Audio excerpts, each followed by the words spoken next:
argued, though, that the people who question you and the whole Laffer curve view, that you cut taxes, ultimately you create more tax revenue, they say that's been sullied over the years, that it created these huge deficits, leaving out the fact, and I've studied these numbers closely, that they certainly create revenues. The problem is Congress spends them and then some. But even allowing for that, do you feel sullied now? No, I don't feel sullied. I took a shower this morning, Neil, and I feel really clean and fine. Just joking. I think the proof of the pudding is tax cuts in the highest brackets have really paid for themselves many times over. And if Barack Obama raises taxes on the highest income earners, he is going to be greatly thwarted in his expectations of revenues. Now, the Laffer curve on lower and middle income people is not there. If you raise taxes on lower and middle income people, you're going to collect more money. If you lower taxes on lower and middle income people, you're going to collect less money. He's got it wrong on each side of it, Neil.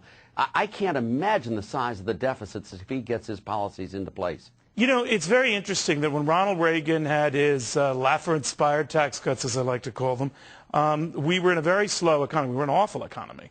And we boomed out of it. That and Paul Volcker at the time fighting inflation. He was great, yes. You're right. Now, when Bill Clinton raised taxes on the upper income, when he started his presidency, we were coming out of a funk. And we could absorb that. There is an argument to be made that whatever slowing is going on is going to continue for a while, if not get worse. And Larry Summers, the former Treasury Secretary, was on this show not too long ago saying, Neil, that would be the worst environment to be hiking anyone's taxes. Which wins out, you think? Well, you know, I think we're going to have a slow economy going on for quite some time. And I don't see how we come out of it quickly. And I'm surprised, but I agree very much with Larry Summers on that issue.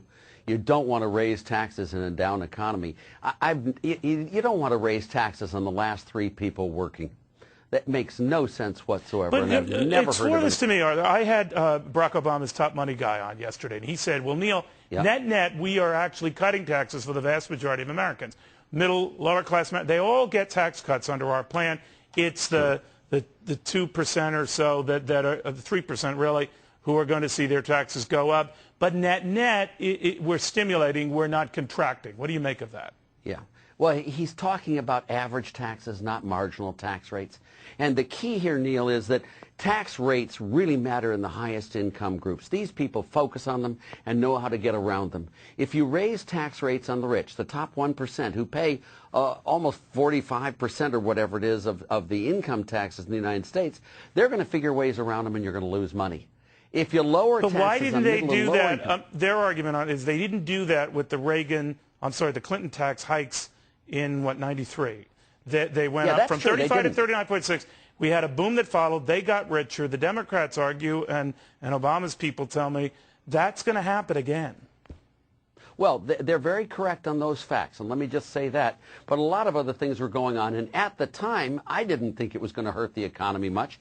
You had great monetary policy. You pushed NAFTA through Congress. You got welfare reform. You got lots of other free trade. I mean, it was all really cool stuff. And yet, as you point out, he lowered a lot of business-related taxes. That was something we forgot. Oh, yeah. I mean, he was a great president, in my view. Bill Clinton was. He made a huge mistake on raising the highest marginal tax rate, but it was much overcome by all of the great things he did, reappointing Greenspan, getting rid of the retirement test on Social Security, the biggest capital gains tax cut in our nation's history. Well, for all of these things Clinton did, all of which added up to a much bigger stimulus than the mistake he made on raising tax rates. My view. Very interesting, and a very erudite view at that. Arthur Laffer, it is always fun having you on. Thanks for joining us. It's my pleasure. Thank you, Neil. Arthur Laffer, Laffer Associates. This man had a seminal role in the economic revolution.